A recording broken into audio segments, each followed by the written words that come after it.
The pain and the anguish that I saw on South Africa captain's Temba Bavuma's face as the West Indies last wicket partnership had 40 was priceless. He was in deep pain. The anguish on his face was something that let me got scared. West Indies this morning had a further 47 runs for the remaining 3 wickets to close the deficit between South Africa and themselves to a mere 16 runs. Having resumed a 97 for 7 with Seals and Warrican going cheaply, Shamar Joseph stuck around with Jason Mulder and they had 44 wickets, 44 runs for the final wicket partnership. Shamar Joseph made 25. Jason Mulder, the only player to score half century in the match thus far, made 54 not out as he comes in ball to Zorzi and Zorzi defends down the offside of the pitch and there is no run. So the scores in the match so far is that South Africa made 160 all out yesterday. West Indies made 144 all out, and at this stage South Africa are rollicking along at 19 without loss. Understandable, the bowlers did not get much rest, and right now it seems that they are not bowling as tight as they did in the first innings. But let's see what will happen after lunch. As Zorzi seconds in his stance, he come all around the wicket, bowls to Zorzi and he's beaten outside the off stump. It goes through to the keeper and there is no run. The score remains at 19 without loss. We are in over number 4. So they are going at almost 6 runs and over in this, their second innings. Hello everyone and welcome to the number 1 cricket show in the Caribbean.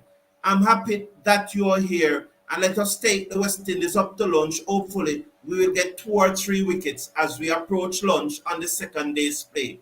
All around the wicket, bowls to Zorzi, turned this off his pad, through square leg, down towards the man coming off the backward square leg boundary. That is Gudakesh Motie, who lobs the return in, and they go through for a single. So South Africa 20 without loss. That lead now will go up to 36. They led by 16 in the first innings. It's a low scoring game, so 16 could turn out to be a lot.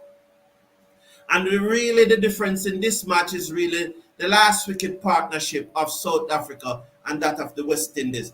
Cynics would say that when Keacy Carty floored the chance with South Africa 123 for 9, then West Indies would be leading if Carty had taken that catch. Mulder over the wicket, ball to Markram. He's bowled, is he? Oh, for a moment there I thought he was bowled. False alarm. I thought that came back and knocked back the middle stump. I sure saw something flew behind him. What was it that went behind him? I saw his show. Oh, it was his foot that went in the air. Oh, I'm sorry. For a moment there I thought it was a stump out of the ground. Oh, I'm sorry about that. So 20 without losses, South Africa. As Mulder over the wicket, bowls to Markram, he allows that to go through outside the off stump and there is no run. For the second consecutive test series, I realize and it appears to me that all the umpires' calls are going against the West Indies. It's very, very unfortunate. And once again we saw where another umpire's call went against the West Indies as Shamar Joseph swept at Maharaj, the ball barely clipping the leg stump. And an umpire umpiring a game in the West Indies choose to give the benefit of the doubt to South Africa. This should not happen in the West Indies. Those umpires must be known in clear and no uncertain tone that 50-50 calls goes to the West Indies when they are here umpiring cricket match. It should be made absolutely clear to them. And it's very unfortunate that this umpire chose to give Shamar Joseph out leg before when the ball was barely clipping leg stump. I am upset about it. I am angry about it. And I cannot forgive this umpire for such a poor decision. It was absolutely a poor decision. I don't remember which one of them gave it. So I do not want to single out one of the two right now. But somebody will remind me which one of the two. I'm not going to call their name. At the end of over number 4, South Africa in their second innings are 20 without loss. I'm coming to your comments very shortly. Seals over the wicket, bowls to Zorzi, and he pressed this through the covers. They gone for 1, they come back for 2. Will they look 3? Warrican gave chase. They second on 2. The score moves up to 22 without loss in South African second innings. You know, you look at that run rate and it is over 5. I am not going to blame the West Indies bowlers any at all. They should not be bowling at this time. They should be in the pavilion relaxing and resting. Our batsmen, the West Indies batsmen should be at the crease at this time batting, and the bowlers should have been resting. So I understand that probably they are a little weary after their effort yesterday, and bowling out South Africa for 160. Seals round the wicket to Zorzi and taken on the pad, loud appeal. Let's see what the umpire is going to do. Not out. Not out, he said. Seal is very confident about this. And let's see if Brathwaite is going to go up. Let's see what, I think that one was coming back in. I would have tested. I would have gone for it. Let's see what Brathwaite is going to do. Well, apparently they are not going to do it. No, it was that same umpire. I think he's...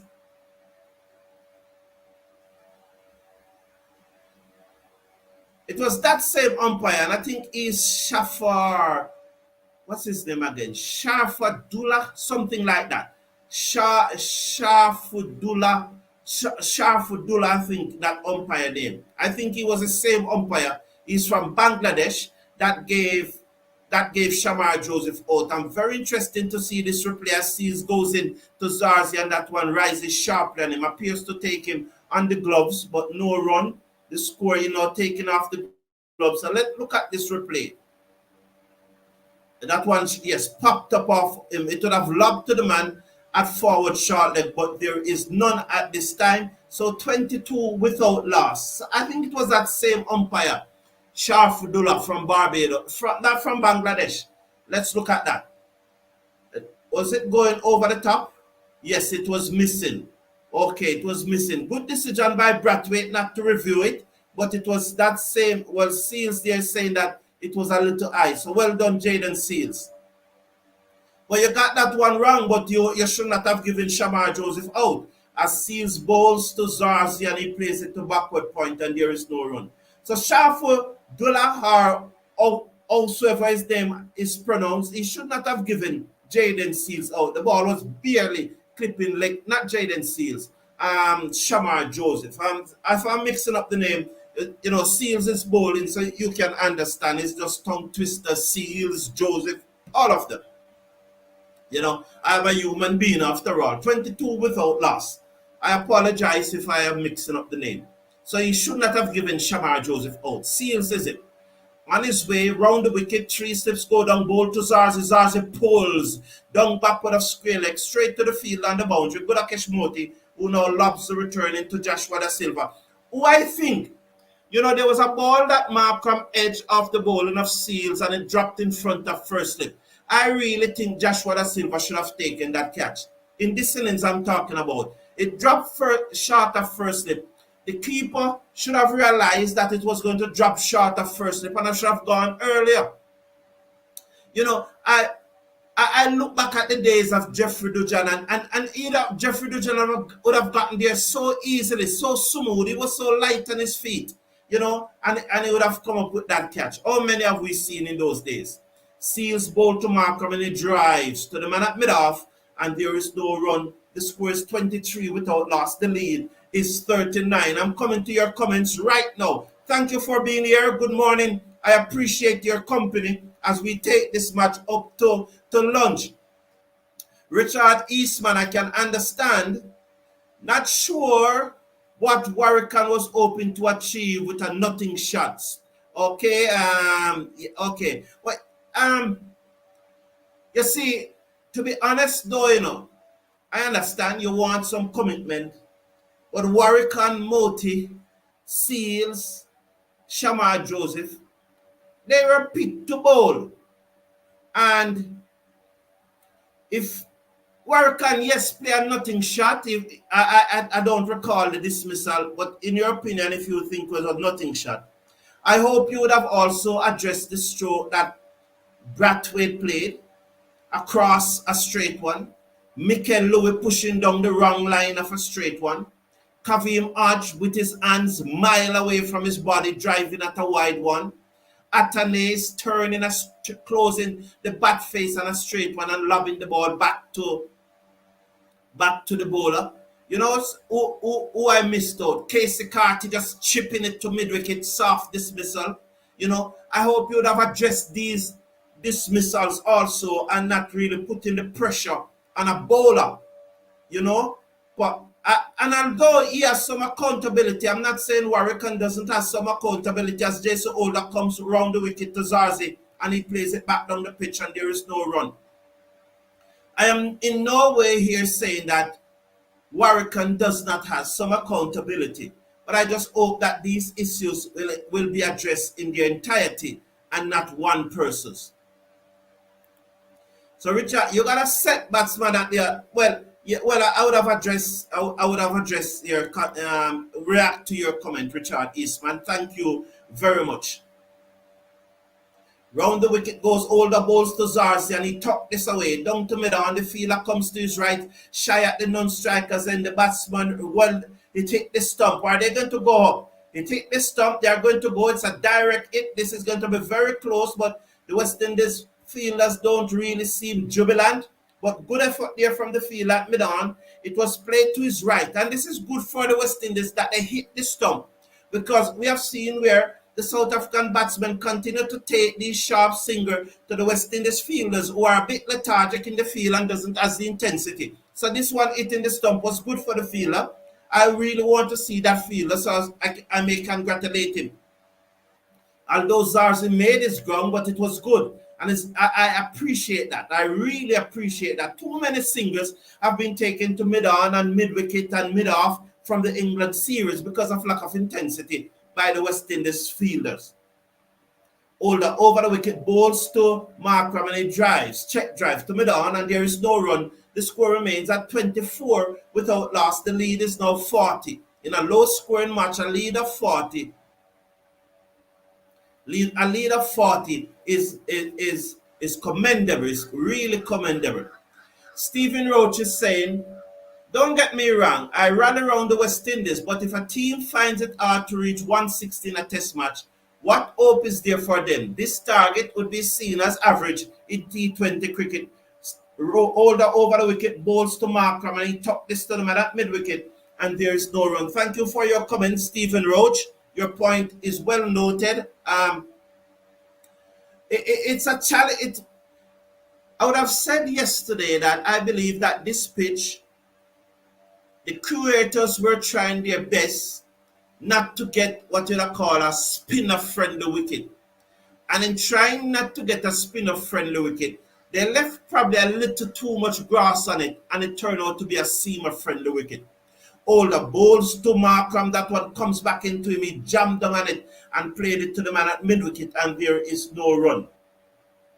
And, so you will get pitch like these in T20 cricket. I challenge you, Stephen Roach, if a T20 pitch was prepared in this way, like what we saw in the semi-finals between Afghanistan and South Africa at Tarouba in Trinidad, that T20 wicket didn't, they still didn't get anywhere near 160 in that match. And there were a number of matches in the World Cup where teams didn't pass 120. Older over the wicket, ball to Markram, he drives down to mid-off, there's no run.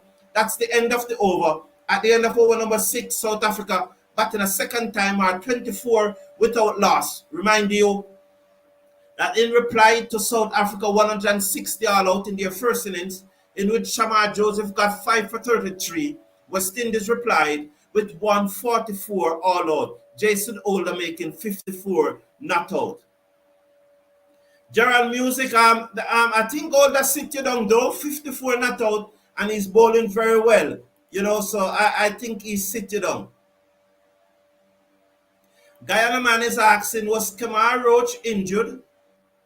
Injured for this game or was he dropped?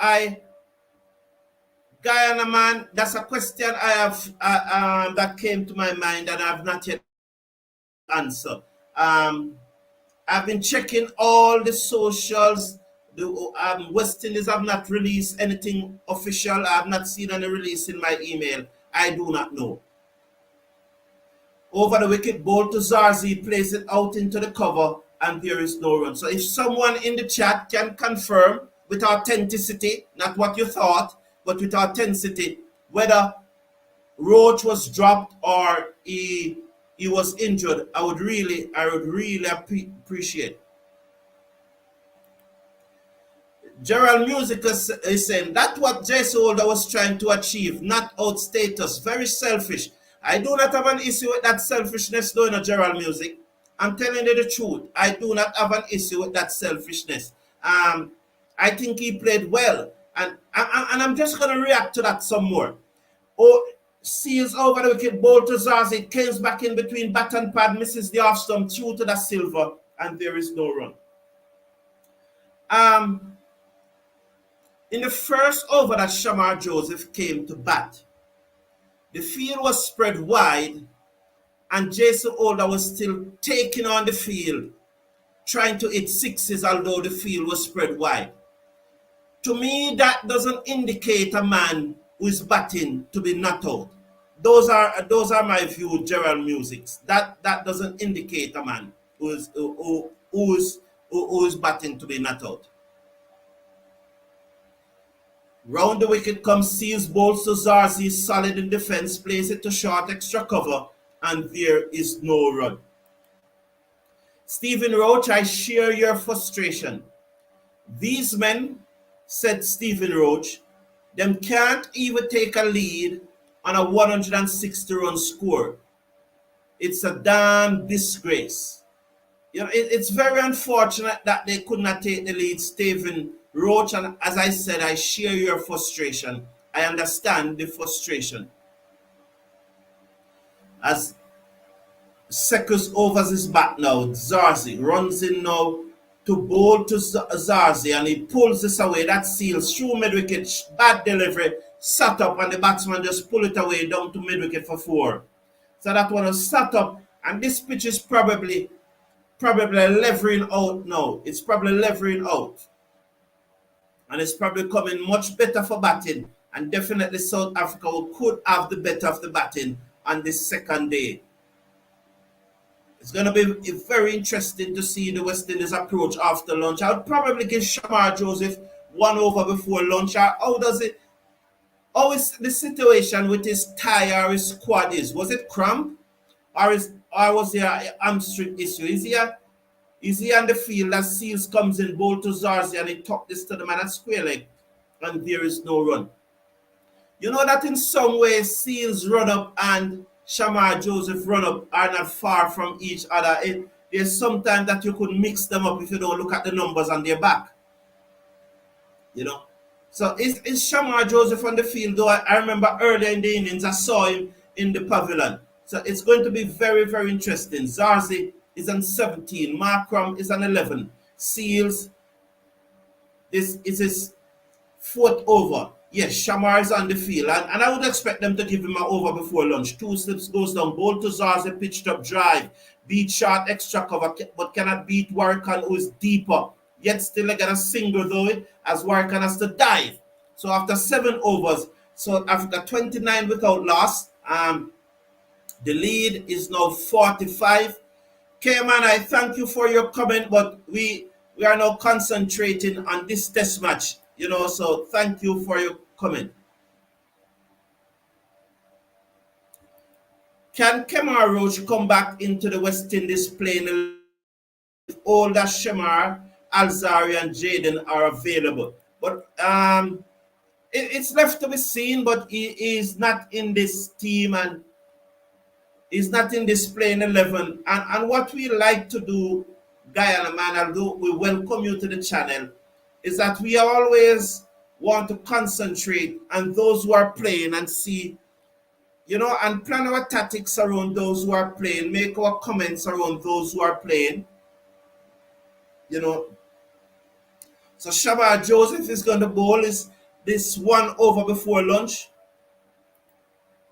Glenn Camber is saying, My first point this morning was hoping that they would send Shamar to join Older first thing this morning because of Shamar's mindset. That would have made a big difference. Round the wicket comes Shamar, ball to Zorzi, defends out into the offside, and there is no run. You know, the argument for Shamar to bat higher in the West Indies batting order is going to become more and more intense because he continues to score more runs than the persons who are batting in front of him. And really and truly, I'm expecting that Shamar Joseph will bat at number 8 in the second innings. No seniority, it's just a player who's performing and is making more runs. Warrican made 30 something in the first match. Round the wicket, Joseph bowled to Zorzi down the leg side. He helped it away, down to fine leg for a single.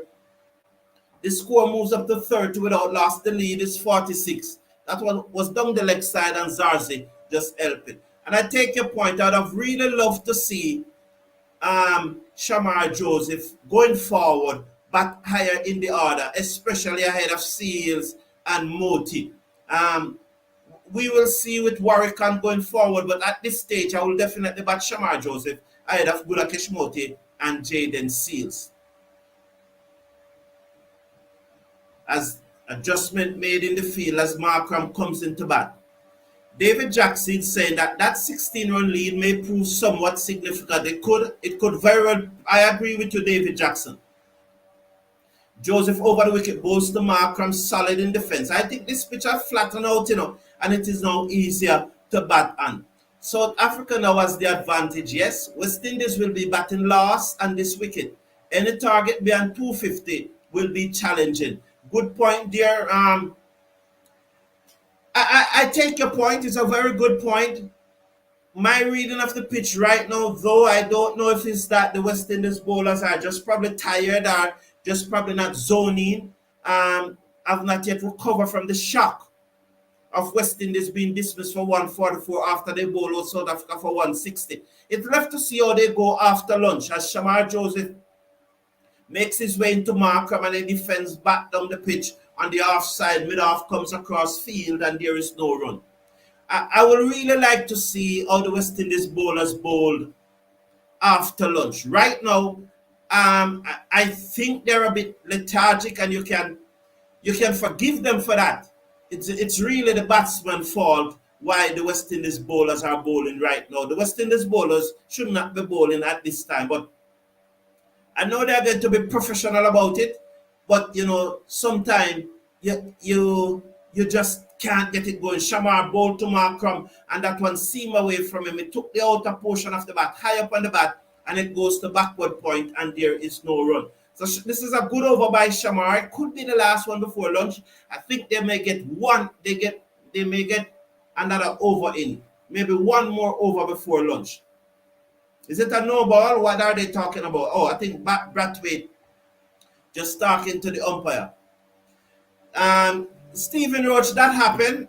South Africa are laughing at us now. They know if they get a lead of 250, they will win. But that's the nature of sport. You laugh at your opponent. You smile. You're happy when you have the upper hand. Joseph to Markram. Markram defends down the offside of the pitch and there is no run. Let's see if there will be another over. It looks so. There will be another over. Good over there. Is that a slight grimace? Is that slight grimace from Joseph? Is he in a little bit of trouble here? It's left to be seen. Lance Lebeck, welcome to the show, man. Glad that you are here. Good morning. Happy to see you. You're always here with us.